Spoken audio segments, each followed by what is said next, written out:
or people cycle between the two and feel very kind of almost this numbing effect, or this kind of what you believe is freedom by drinking. good evening. Welcome to our Sunday night live um, with me and Sarah. I'm just waiting for Sarah to join. Let's see if I can get her joined. We're hoping for a smoother transition than last week. So tonight we're going to be talking about. Oh, there we are. And Sarah. Tonight we're going to be talking about Sarah's experience of it. You hear a bit about my experience of it, and hopefully pick up some tips and tools on how to navigate those early days. Yeah, there's Sarah, but she's sideways. We were so smooth for a minute. Good evening. Next week we will be like absolute professionals. Brilliant. How are you doing? I'm great, thank you. How are you? Good. I'm good. I've been like outdoors most of the day, so I'm loving life. No rain. Okay, so we're talking a bit about navigating early sobriety. I don't know about you, Sarah, but for me, you're what, nearly 2 years, 18 months, right? Yeah, I'd say nearly a year and a quarter. I'd like to stick to that. I was like giving you some more. My daughter's joined. Hi, Anais. So for me, there was very much some different phases of sobriety. There were the early days, and I'm talking like day 3, day 10, day 15, Sure. day 30, up until the first 90 days. But real early sobriety were those first 30 days for me. And then there's like midterm sobriety, where I was just getting really curious as to where it led, whether it was going to stick. And then there's long-term sobriety, which is a whole different beast. But the early sobriety, it's that thing almost when we have kids, right? Of the days are long, but the years are short. And I feel like sobriety is definitely like that. The early days feel really, really long. So how do you feel about it? And what were your go-tos to navigate those early days? Gosh, the first few days, gosh, when you just feel absolutely so rubbish. Tired, craving sugar, which lasts for so long, for me anyway, so long. I mean, I think I was really tired when I was drinking, but those first few days, couple of weeks, you're just so knackered all of the time, and it makes you wonder, am I really going to be healthy and not drinking? Or is my body trying to tell me that actually I think drinking is a perfectly natural thing to do, and the way to deal with stress or life, the way you're going to chill out and wind down is by having a drink. And when you're not doing that, you kind of get into this really difficult questioning phase of, is this how I'm going to feel sober? Is this how I'm going to feel forever? Yeah, that's a really good point. And it's something that I really, really kind of talk about with clients, of that the early days are not representing how sobriety looks, right? The way that I'm sure you've heard me talk about this. The way I always thought about it is, I remember when I went to antenatal classes, and I remember them showing me the graph of what a contraction looks like. And it was like, you could see it was going to be really difficult, and it was going to be hell for 40 seconds. And then it was going to go back down to nothing. And I remember thinking, I can do anything for that a long length of time, as long as I know that there's an end to it. So that point of like, oh my God, is this what sobriety is going to look like? It's really important that no, it's not it's what the early days look like, right? Absolutely. And I think, if you've been drinking like you have, since you were in your early teens before, you've lived a life relying on alcohol to get you through feelings and thoughts that, if you're feeling a bit crap, well, I'll have 20 pints, that'll sort me out, you know. And I think so what happens is in those early days, and I think for me it was probably for the first 5 months, probably, when I've looked back before this session on my journal, because I journaled every day at the start. Yeah. And it was about 5 months. You're left with all of these feelings, and it's like you're in the wilderness trying to work out how to respond to stuff. And it's scary, you know. It's really scary because you've relied on alcohol. Or I used to say all the time, I had a stressful job. It's like I could shelf all of those things Monday to Wednesday. I could shelf all my stress because I know on Wednesday my daughter used to go to her dad's every Wednesday and every other weekend. So on a Wednesday, I know I'm going to go out. Yeah. So I'll shelf all of that stress in my brain, knowing midweek I've got an opportunity to let loose, Yeah. and get wankered, and it'll be okay. And that's how. And then at the weekend the same. And that's how I lived my life for so long. Yeah. So you get really used to this numbing effect, or this kind of what you believe is freedom by drinking. You know, being able to let loose, but actually it just keeps you trapped. Yeah. In this really destructive cycle of dependency, and not physical dependency for me, but definitely emotional dependency, and in some ways psychological dependency. I think. Yeah. I mean, I'm easier. I'm easier with saying definitely emotional dependency. I think the psychological bit I'm still working on, but so I think you get really trapped in this really destructive cycle, and then when you don't have that anymore, that crutch anymore, it's really scary. Yeah. Because suddenly you've got to do something with all that stuff, all that emotion, and all those feelings you've got, memories, thoughts, whatever, you know. And you start going, in those first few months, you start thinking about, oh God, what did I do? You know, what did I do? And sometimes those feelings are quite difficult to deal with because they are feelings of shame, and you know, feelings of guilt. But you haven't got that emotional crutch of alcohol to lean on anymore. So it's difficult. I think it's really difficult, and Yeah. it's really understandable why some people go back and It start is. drinking again. Yeah, because we don't even really realise how we're using alcohol, right? Because it's Yeah, so death by a thousand cuts that we don't start off using it to numb out from life. That happens somewhere along the way, and all of a sudden when we stop, it's like we don't have a drink problem, but all of a sudden when we stop drinking, that's a real problem. Or what do I do? How do I navigate this? And the brain doesn't work in a way that it knows what you're doing. So that all that midbrain is trying to protect you. You're still getting something from alcohol. It's in survival mode. The brain's there to survive, and it's like, I know how to help you here. Have a drink, because they're absolutely. all your memories. That's all the neural pathways. So it's trying to put that pause in and get to your rational part of your brain to remind you why you're doing this. Uh, Yeah, definitely. And that pause is so important. yeah. I mean, you've probably heard me use this example. One of my favourite things to do would be to go and play pool. And there's a local pub at the end of my street. It's so convenient.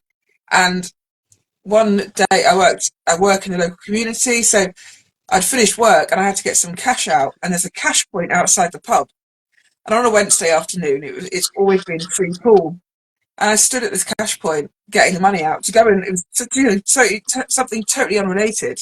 And I stood at the cash point, and all of my senses suddenly really sharpened, and I could hear the pool balls hitting each other. I could hear the people inside the pub talking.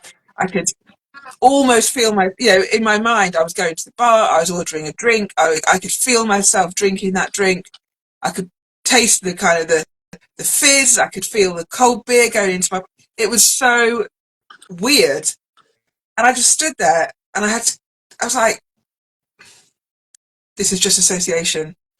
You need to go back to where you were before." I literally put my headphones on. Music has always been a thing that helps me.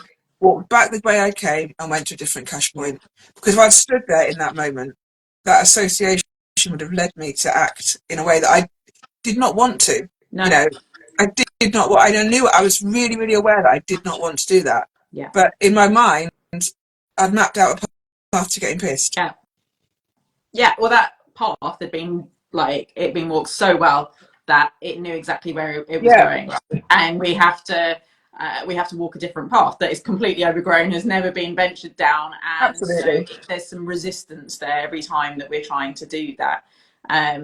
That power of the pause is like a technique that we can use. I really like this all the way going through sobriety because we can use it then when we're responding to people as well, right? Not just to sobriety, but the 3 Ds, the delay, distract, and then decide, because it's like our brain goes offline where it is walking that path. It wants to walk Yeah. that path already. So just delaying, setting a timer on your phone of, okay, I hear you, brain. Thank you for reminding me that this is when I'd normally drink. I don't want to do that anymore. Setting a timer, going and Mm, distracting yourself, whether that's putting your music on, whether that is connecting with a friend, whether it is taking a shower, whatever, and then deciding, and if needs be, resetting the timer to and then go distract yourself yeah, again. The power of yeah, the pause is really, really important. absolutely. I think, and it depends how. For me, I was a binge drinker, so it wasn't that I was every day. I wasn't going to drink. So for me, it was about it's Friday. You know, that Friday feeling. Finish work at 4:30, 5 o'clock. Where am I going straight? What am I going straight to do? I'm going to open a can of Red Stripe. I'm going to the pub. That's what I'm. There's no question about what Yeah, that is what was happening. You yeah, know, and before I knew it, I'd be there 6, 7, 8, 9 pints in, and it's like, oh my god, I'm drunk. yeah, You know, and here I am, and I think it is having shifting your awareness. You know, I think you've got to be really, really honest with yourself about the kind of habits that have formed around this habit of drinking, and what can we do to stop ourselves from sitting in that habit, yeah, um, and how do we create new habits. And I'm a have always been, although I can say that I'm less of this kind of person now, an all or nothing person. You know, when I started, very quickly I was like, right, I'm going to the gym every day. I'm going to create new habits. You know, and they weren't just small habits like I'm going to walk a different yeah, way home. No, I'm going to be a bodybuilder. I'm going to do this. I'm going to do this. You know, these massive, really all or nothing kind of extreme responses, because that is my character, and that is why, or was my character, and that is why, um, you know, I was always a hedonist. I always found myself pursuing kind of extreme, you yeah, know. So I think for me, it's like I really had to work hard on not doing that anymore, really not doing that anymore, and making very small habitual changes. yeah, Um, and that's kind of I found myself doing it today. I've got quite a lot of stuff on at the moment, and I could feel myself being quite anxious, and I was like, just stop, just stop. It's okay. You know it's okay. Don't let this overwhelm you. Just pause. yeah. Power of the pause. Pause. Yeah, Yeah. absolutely. And you mentioned it earlier as well. So for me, the first 3 days, like I had kept on taking breaks over about 5 years. I kept on taking breaks from alcohol, but it was really linked with my diet, right? So like I wanted to lose weight, and I knew that cutting out alcohol was a good way of doing that. So it was linked to that more than the sobriety journey. Um, and then that last time was like a real wake up call of I can't deny what I'm seeing here. And the more research, the more reading I'm doing about it, I just can't deny that this is the way that I want to go. It aligns with who I want to be. But getting past those first 3 days, so there's a thing called fading effect bias, right? Of again, the brain protecting itself, of looking back through rose colored glasses. And that fading effect bias for me in the first 3 days would be real. So the first day would be like, I've got this is absolutely fine, this is a piece of piss, I don't know what anyone's on about. Day 2, day 3, it was like all those questions would come up of, do I really want to do this? Do I need to do this? Well, I haven't really got that much time under my belt, so I can have a drink. Nobody would really know if I have a drink. All these kind of questions. So that's really, really being grounded in my reasons why would help me get past. I always used to say day 3, day 10, because I felt like once I got those 2 weekends in and I got over the habits of those first 2 weekends, that was a real huge milestone for Sure. me. But it was all about staying grounded in the reasons why I wanted to do it. And the reasons why were, for me, lots of kind of, well, I want to lose weight, I want to feel better, I want to sleep better, I want to see a change in like I want to lose that bloated, I want to lose that red, I want to see a difference in my eyes. But they kept me going because it's all mind games to start off with. Did you stay grounded in your reasons why you journaled? Did you journal your reasons why you were doing it? I think in the very early days, I think what I thought is that I wanted to regain some control. I don't think in the early days it was really truly in my mind that I will never drink alcohol again, which is now. I will never drink alcohol again. There's no two ways about it Yeah. now. That I know that is a truth for me. It's not going to happen. So, but in the very early days, I didn't know that. I thought I could learn to moderate. I thought I could um, not get absolutely blottoed. I thought I could learn to control it. And it took me a long time, I think, to accept that the almighty Sarah, the all-powerful Sarah, could not control it. and you know, that's another subject, of course. But it took me a long time to accept that I couldn't control it. It took me a long time to be able to say the only way I can control it is by not drinking a Yeah. sip. It took me a long while to do that. A And long while. it's that I call it surrender, right? And when I use that word, I use it in a real empowering way. When I surrender to the idea that I can never have one sip, because that one sip, I know exactly where it leads me. Because radical honesty, I know Yeah, what I'm like, all extreme. If one yeah. sip feels good, then 1,000 sips feels even better. So it's that surrendering. Okay, actually, this is just so much easier for me not to take the first sip. And that real honesty with myself. I love that. It feels so much easier to go, no, not not ever. And it's so liberating. Yeah, You know, I think that fear of well, I'm going to be restricted. Why can't I just go? I want to go out and party. Why can't I drink like everybody else? Why can't I moderate? Why can't I? Why can't I? Why yeah, can't I? Why can't I? You know, and that real that that shift that has to happen is I'm not doing that. And I've on my sober counter app, it asks you for a reason why, and you know, free type. It's because it destroys me. yeah, So every day I make a pledge. I won't drink today because it yeah, destroys me. I am liberating myself from doing something that destroys me, yeah. and I that has to don't be a shift. I I don't want to drink. It's yeah, I don't want the consequences that come with the drink. It just no longer is worth it. absolutely, I God, I hated those feelings.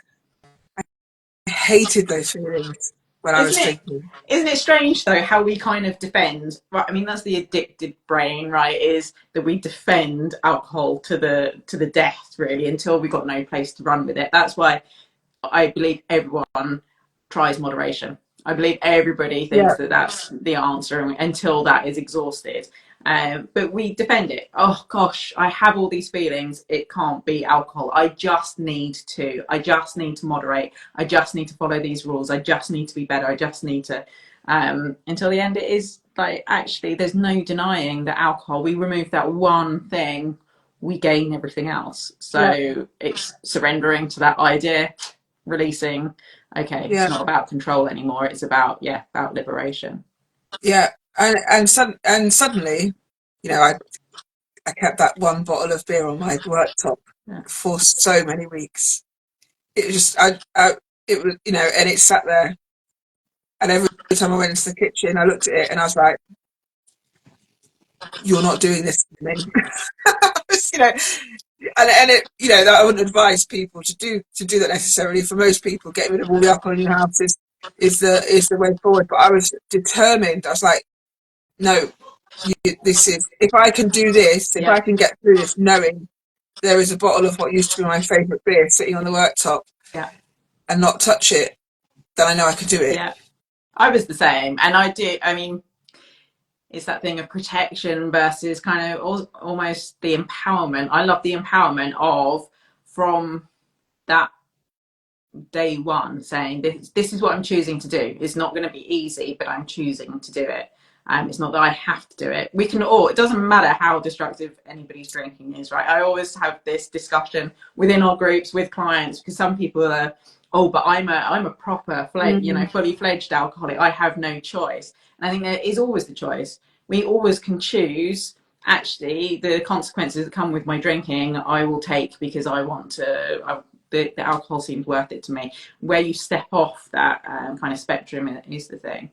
Mm. Um, so there are 4 things we can pretty much guarantee in the early days of sobriety. And for anybody that is like contemplating sobriety, I really suggest you try and set yourself up for success. Because I don't know, I woke up, I don't know how many, probably thousands of mornings saying I'm never going to drink again. And then by the Plenty of evening had time. forgotten exactly why I was going to want to stop drinking. So setting yourself up for success in the early days, knowing what is coming up and then protecting yourself in those early days. There's 4 things that we can pretty much guarantee that we will experience in the first 30 days. One is some form of anxiety. However that looks, which will pass. All of these things will pass, and then you'll be like, things tend to really improve. So, anxiety, disturbances in sleep. Sarah, you mentioned it. I, I very early just had the best sober sleep by the end of my 30 days, which was my driving force really in continuing to stay sober because that impact on me emotionally, mentally, physically was just like, I love sober sleep. But we do tend to see some disturbances in our sleep or real extreme fatigue in the first few days Yeah, and weeks. I had both. Yeah. Yeah, leaning into that, right, rather than trying to fight it. I always advise is okay, we know that this is probably coming, we know that it will pass. If you can treat yourself really kindly in those first 30 days, if you're tired, nap. Early nights also are a really good tool for navigating the cravings, getting to bed as early as you can. The other one is irritation. Everybody pissing you off. What are we talking about? So again, like protecting yourself or others so that you don't kill anybody in the early days of sobriety, knowing that it is that tidal wave of emotions that we can't numb out from, that we're not numbing out from, that we don't necessarily know how to navigate, and the tools and techniques that we learn as we go through sobriety. So the irritation is real. We will learn new tools to navigate that. And then the other one is either dysphoria or euphoria. Mm. So lots of people talk about the pink cloud, and I definitely was there. I pretty much never came off the pink cloud for the first few years, and then life hit me, and then it was dysphoria. So dysphoria is the opposite of euphoria. It's where we suddenly look around and we don't particularly like the situation that we're in, and we feel kind of depressed. Or people cycle between the two and feel very kind of almost. Mm. I get people saying I feel really bipolar almost, that Mm. I'm really up one day and I'm really down the next. So again, it's knowing that those feelings are completely normal. Mm. It is that tidal wave of emotions. We have this arrested development when it comes to dealing with our emotions. So it's okay being really kind. Sarah, what did you kind of experience in those first 30 days? Yeah, I think I've probably been a really annoying sober person. You were all quite, out though, like you loved quite it a from lot the of minute you took it people. on. I think some people people have the perception that it's been very easy for me. It hasn't been very easy. I think it's my, I haven't counted, but it's probably somewhere near my 300th attempt at getting sober, and I certainly struggled with those really difficult thoughts, memories, and feelings at the start. And they lasted for about 6 months. It was very difficult. It felt like a very lonely place, because if I was feeling rubbish before, I'd have gone out with other people who were feeling rubbish and got drunk with them, and delayed the rubbish feeling until the next time I felt rubbish, and then gone out and got drunk again. And so I didn't really know how to connect to those people anymore. And I didn't know if I wanted to either, because they were out getting drunk and I wasn't. So I think I did struggle, but I think I really embraced sobriety and all that it has given me. And despite the difficulties with it, and you talk about dysphoria and euphoria, I think those feelings are there for most people anyway. We just numb them with alcohol. So it's not sobriety that gives us those feelings. We have them anyway. We're just not used to dealing with them. I think what has happened for me is, whereas before, if I was feeling very normal everyday stresses, at low level anxiety, or things are a bit crap at the moment, or whatever, I would have been drinking and responding to it like that. Whereas at the moment, what I have been able to do for about the last, I think the 6 to 9 months mark this happened, was the ability to accept. And acceptance was a really key thing for me, because it stopped me from saying, why can't I? Why aren't I able to? Why can they? And and it enabled me to say, this is what it's going to look like for me. This is the path that I have chosen, and I am able to walk it in my way. And acceptance was so key for me, so key. If I'm feeling anxious, okay, I'm feeling anxious. I'm going to sit with that feeling. I'm going to work out what that feeling really feels like. I'm going to work out a strategy to deal with that and not let it overwhelm me.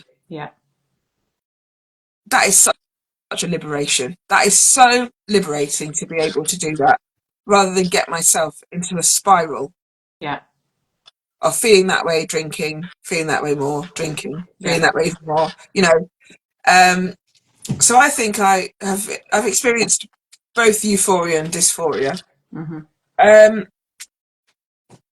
But I'm so in love with sobriety. I'm so in love with it.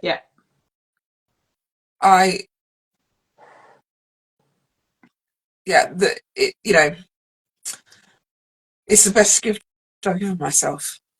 It's been really interesting to follow your journey as well, because as you say, you were all in from the minute I kind of met you. You were all in and loved it from the minute. I always talk about it in terms of people like walking through a doorway, and sometimes they kind of close the door, but they keep it ajar, and there's like 1 foot in, 1 foot out. And there's some people that I see that walk through that door and then close it behind them. And you were very much like that, like, done. I am done, and I love this side.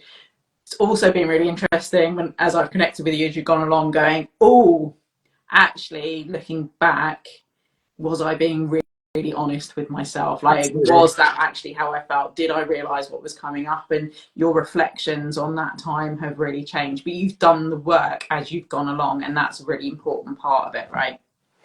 Yeah, absolutely. I think I am a kind of all in. I have always been an all in, all out person, so it's very easy for me to kind of get swept away with things. And I think journaling, which is not something I've ever done before, I'm going to sit and I'm going to write and scroll and do these really long posts. and they were really valuable to me. But I guess what I didn't do was give myself the opportunity to reflect Yeah. on I wrote on a day-to-day basis, but did I review it on a day-to-day basis? Did I really understand what was happening? And I think the work, the reading around it, the really kind of stripping yourself bare and really, it's all about being unkind. I think that's something we're so good at, but it's being able to kind of hang yourself on the wall. And I had these post-it notes on a post notice board for so Yeah. long about, right, who is Sarah as a, without alcohol, as a mother? Who am I as a friend? Who am I as an employee? Who am I as a partner? Who am I? What and who am I in all of those capacities? Of course, only in that moment, because that's all we know is what's in that moment. Yeah. Being able to totally strip yourself bare and look at yourself honestly, Yeah. warts and all. And it's, in fact, you say it's not about being unkind, it's actually the opposite, right? It's about being compassionate to ourselves, because we were only doing what we knew at the time. Like, we Sure. didn't know any different. Now we know different. That's a slightly different lens of, okay, I know there's a different way. And can I be really honest and compassionate to myself of what does this look like Yeah. going forward?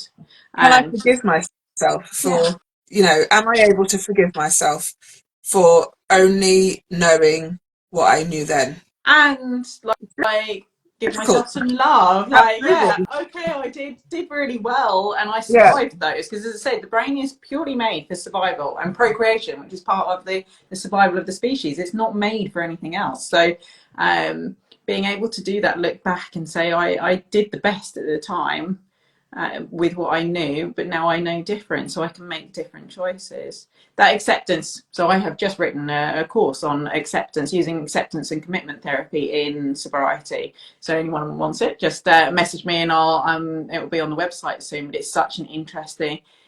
Instead of fighting the feelings that come up in sobrieties, it is, okay, how can I learn to live with these? How can I accept what I see as negative as well as the positive, and what lessons do I learn from them? How do I respond in a way that aligns with my values and who I actually want to be going forward? It's all Yeah. really exciting work in sobriety. I love it. Things that we never talked about before, that all of a sudden you're talking about, and then we get to talk about with our kids, like breaking that cycle, right? Yeah, absolutely. Yeah, my son asked me if I was let him have a pint on his 14th birthday. I was like, not a chance. Now, when I was drinking, I probably would have done. Yeah, I probably would have I done. remember giving alcohol to my friend's daughter who was 12, because it was midnight and I gave her a glass of champagne. Like, what's your problem? And I remember her face dropping and me going, "Oh, is that not okay?" And she was like, "Well, kind of too late now." Now I think, what the actual fuck was Yeah. I doing? Yeah. Um, and yeah, we have very open conversations with my kids about it. Of, yeah, I know you're going to have your own relationship with alcohol. I don't want it to look like mine did, and I want you to be informed and to make different decisions. Yeah. Yeah, exactly. I don't, it's difficult, right? Because I've made so many mistakes in my life that I don't want to become one of those parents who are like, no, you've got to learn from my mistakes. I mean, I'm going to say that. I probably already have said that, but I don't want them to get stuck in a popular way of life. Yeah, and I think That the is way we do readily that, available, right? Because you know. even in the coaching, it's very, I'm a typical Aries who wants to tell people exactly what they should and shouldn't do, and but as a coach, that is not what I do. And it's yeah, in my ideal world, I'd be like, look, guys, these are all the mistakes I made in sobriety. Don't do this, don't do that.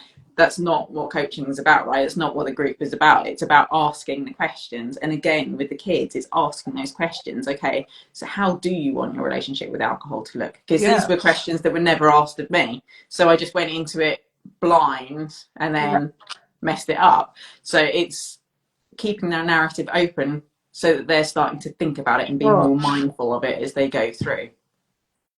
I mean, do you want a relationship with alcohol? Yeah. You know, is Yeah. that something you want to do? You Does know, it, do you need to have a relationship with alcohol? Like yeah. what does that look like? What's the impact? All of these questions, and allow them to make their own mind up in an informed way.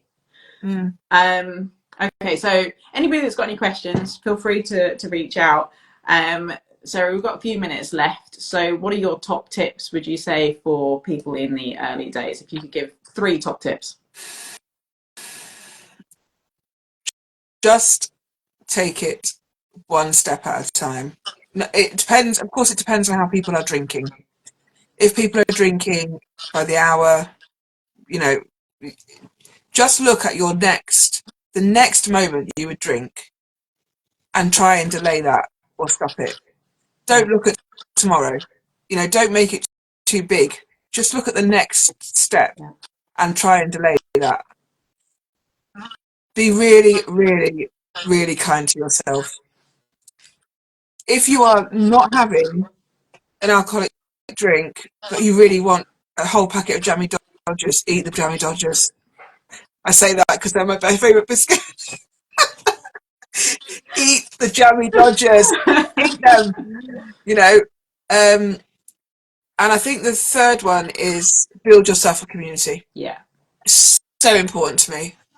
It was every other occasion I tried not I tried to get sober. I tried to do it entirely on my own. This time, and I think it is absolutely the reason why I've succeeded, is because I went online and I found a community. Yeah. It's so important. Yeah. It's such, even with a community, it's such a lonely place to be. Yeah. But if you are able to, if you know that you're there, like for you, bride and sister, there are 3 occasions where you're able to, you know, there's someone there that you can speak to. It's so valuable. Yeah. Absolutely. And my top tips are be prepared, like setting Mm. yourself up for success. Um, don't necessarily just take a pause of, okay, I don't need to day one to be today. I can plan for my day one so that I set it off in a successful way and I don't get into this loop of, oh, today I'm not going to drink. Oh, I failed. I'm a failure. There's no point in doing this. So, okay, can I do the work that sets me Mm. up for success on day one? People sometimes don't like that idea because they want to give up straight away. And I'm like, again, if there's a reoccurrence, like just take a pause, be kind to yourself, be mindful of your drinking, and then set yourself up for success. Second one is to really, really be grounded in your reason why. If you haven't sat and written down your reasons why you want to do this, and there's 2 kind of things here. They sound very similar, but they're slightly different. 1, why do you want to stop drinking alcohol? And 2, why do you want to be sober? The 2 kind of different, but they're the same, But but very very different. different. uh, and yeah, community. Community, again, it is absolutely vital having people around you that understand your journey. Because when you're like a grey area drinker, or you're drinking for other people doesn't look a certain way and they don't understand why you want to give up, they enable the drinking, right? Or they promote the drinking Yeah. for you. They keep on. They want you to stay where you are. So having your cheerleaders, having your group, and they keep you grounded in your sobriety. Yeah, 2-3 times a week, touching base and remembering, okay, yeah, this is why I want to do this is why I want to continue to do it. And of course, your journaling. Sarah's Oh, going to have a sure. book Yeah. coming Yeah. out soon, but yeah, journaling is such a great, great tool. And that can look, people hate it when I tell them to journal. That can look, I did hate it. I hated you. yeah, lots of people hate me. It's fine, it's what I'm there for. Journaling can look so many different ways. Journaling does not need to look like Dear Diary and scrawling Mm. out writing. That's by far like the best way to do it. You get the most from it if you're sitting. It's very therapeutic. However, For me, it looks like I'm walking and then I stop and I add to my notes on my phone and I just dump what's in my head. When I'm walking is when I tend to have that kind of space, that clarity. It can look like doing a video blog. It can do, Jamie says, thank you for the conversation. Journaling is the best. It can look like, yeah, video diary. It can look like an Instagram account. It can look like whatever you want it to look like, dictating into notes on your phone. It doesn't have to make sense. It doesn't have to make sense to you or to anybody else. It's getting those thoughts out of your head and onto paper or onto your phone.